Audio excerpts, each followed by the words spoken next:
In this video lecture of class 10, we are going to discuss very important topic, and that is Joule's law of heating effect of current. Now we have observed that whenever current flows through a wire, after certain time we observe that there is a heat in the wire and which gradually increases as the time. So we can say whenever current flows through a wire, there is a heat energy developed in the wire, and that heat energy developed in the wire depends on certain factors. Now we are going to discuss the factors on which the heat is developed in a wire. Now I consider that heat energy I am taking as H. So it was observed that if we have a wire and here a current of 1 ampere is flowing, and second, if we have another wire in which a current of 5 ampere is flowing, and third, I am taking another wire in which 20 ampere of current is flowing. So we observe that if the heat in the first wire is H1, in second H2 and H3.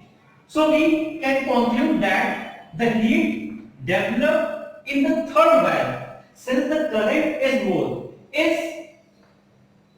more in third one. So we can say H3 is greater than H2 is greater than H1. So our conclusion is that from this, that heat is somewhere related to current. If current increases, then heat energy also increases. Now systematic experiments have proved that H is directly proportional to the square of the current. Not only the current, but it is proportional to the square of the current. That means H is directly proportional to I square. Now second thing, if suppose we have a wire here and here resistance I am taking 1 ohm. In second one I am taking resistance as 5 ohm, and in third one I am taking resistance as 10 ohm. So what will happen? Here it allows current but creates hindrance. Resistance creates hindrance in the flow of current in all the three circuits. Now the hindrance, if I take this as R1, R2 and R3. So the hindrance in the flow of current is more in third one as compared to the rest one. It is highest in third one, its value is less than third one in second, and least in first case. Because if suppose if we have this one area and some charges are flowing, okay, and if we just reduce this area, what will happen? Number of charge carriers that are allowed by this resistance, this obstacle is less. Means there will be a friction between the charges, and as we know that friction causes heat. So the more is the resistance, the more is the friction, and we can say that more is the heat energy developed. Now suppose we can take one more example. If we have this one area, this is the opening, and here we are giving some charges. Now here suppose Q1 charges pass through this area. Now if I reduce this area to this one and this these charges are flowing here. So the charges in this case must be less than this one because the opening is small, or we can say the hindrance is small here, so less number of charges will pass through it. So what will happen at this end? This end, there is an accumulation of charges. All the charges, their tendency is to move from this gap, but a less number of charges will pass through this gap. As a result of that, there is a collision between the charges. Collision between the charges which gives rise to heat. Similarly, we can consider if this one is more resistance, okay, this resistance is low. If this resistance is low, more current or more charges will pass. So there is a less amount of collision possibility. And here, if the resistance is high, means less number of charges will pass through the gap.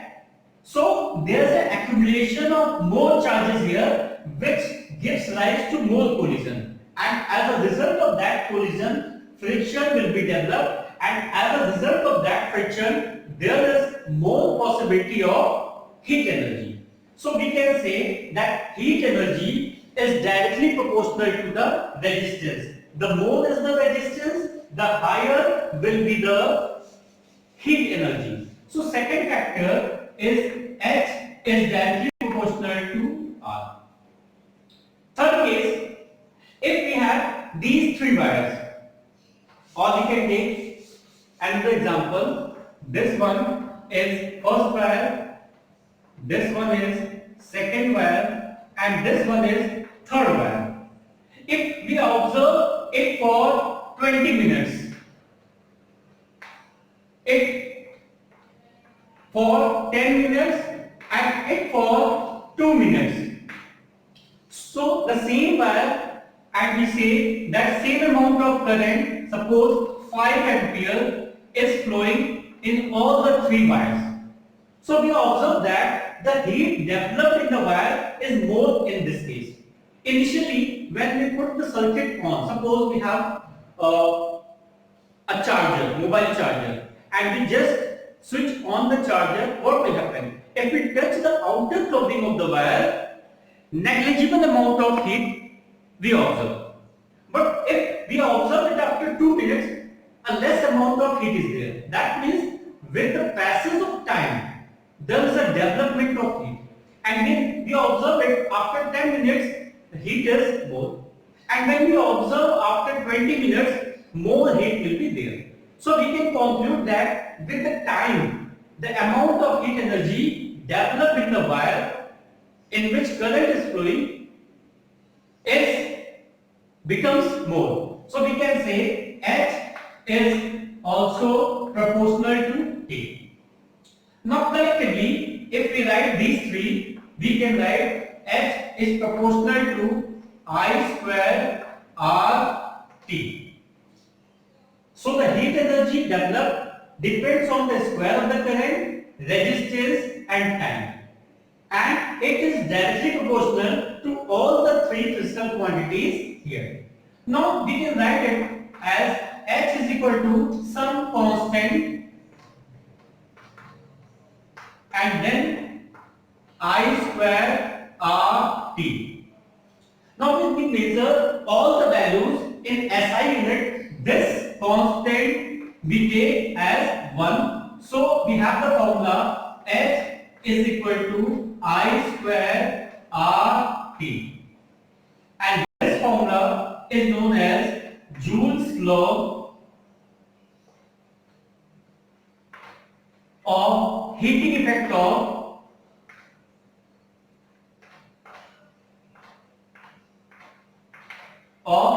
electric current. So we have the formula that H is equal to I square R T. This is one formula we got. Okay. Next is electric power. So we have studied in earlier classes that power, I am concerning about here that electric power, not the power of a lens or any other type of power. Now, we are going to deal here with electric power. So, electric power, or simply we can write power. So, the definition of power is that the rate of doing work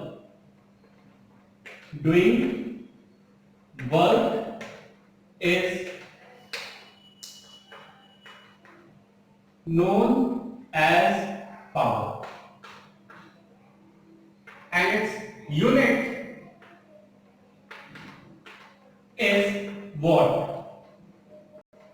Okay, so the formula for power is P is equal to W upon T. Okay, W in joule, work done, and T in second. So its unit we can write what is joule per second, and joule per second is known as watt. Now we have the basic formula of power. Since we have derived the result here from Joule's law that H is equal to I square RT, and H is a form of heat energy, and we know that work is also a form of energy. So in place of H, or we can take W is equal to H here. Okay, so in place of H we can use W, or in place of W we can use H, because work and energy are analogous to each other. So if I write the same formula for heat energy here, that P in place of work I am writing H, and the formula for H is I square RT, and here we have T. So this T gets cancelled, and we have one more formula for power, that is I square R. This formula is very important. Okay. Now, since we know that V is equal to I R, this relation we have discussed in earlier case when we are studying about Ohm's law. So this I square R can be written as I R multiplied by I, means I 2 times I square and R, and in place of this IR I am writing V. So this formula becomes VI. So this is another formula for electric power, and that is P is equal to VI, and it is very important formula. Okay, and again if we use this formula in terms of I, so it becomes I is equal to V upon R, and if I put this value here V, and in place of I, V upon R, so this becomes V square divided by R. It is another formula for electric power. So one more formula is here, P is equal to V square upon R. So these are the four relations for electric power which we use by knowing which quantities are given, and according to them we select appropriate formula from here. Now we can derive other results from the same formula.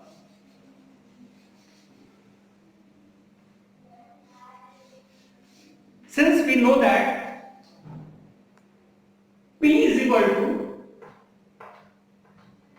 W by T, this is from the definition, and we know that work done is equal to force multiplied by displacement and then T.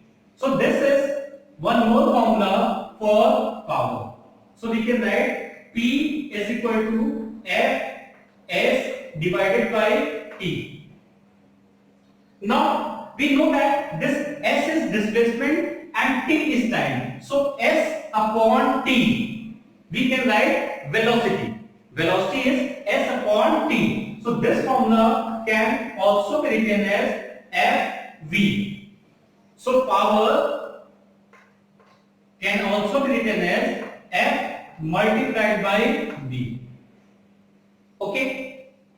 Or if we change this formula of force, F is equal to Ma, then this formula can also be written as MAS upon T. So we have one more formula for power, that is MAS divided by T. And again, if we take this S upon T as V, so this formula becomes MAV. So we have one more formula for power, and that is MAV. So these are the basic formulae which we will use for electric power calculation. Okay, so this is all about Joule's law of heating effect of current and electric power. In this segment, we will study about electrical energy, how we calculate the monthly electric bill of household circuit. Till then, revise these formulae, because if you want to learn these formulas, it's quite difficult. But if you know how these formulas we can derive, then it becomes quite easy to understand it. So solve questions based on these formulae.